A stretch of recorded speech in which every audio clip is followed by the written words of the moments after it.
আসসালামু আলাইকুম আরহামতুল্লাহ। সোনার দেশ বাংলাদেশ, সার্বভৌমত্ব, সুন্দর শস্য শ্যামলা সবুজ লালের এই বাংলাদেশ, মাতৃভূমি পিতৃভূমি, তমাম পৃথিবীর মানচিত্রে আমাদের গৌরব গাথা বাংলাদেশ।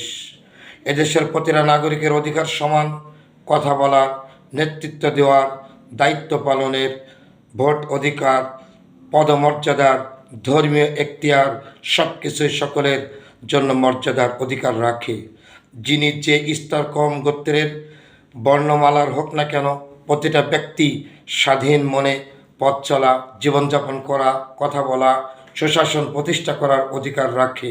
তাই কেউ কাউকে ছোট মনে না করে সকলকে বড় মনে করে প্রতিটা মানুষের সম্মান, ইজ্জত, অধিকার, ন্যায্যতা বুঝে দেওয়াই প্রতিটা নাগরিকের দায়িত্ব। আল্লাহ যেন আমাদের এই মূল্যবোধটুকুন দান করেন। আমিন। আমা তৌফিকে ইল্লা বিল্লাহ।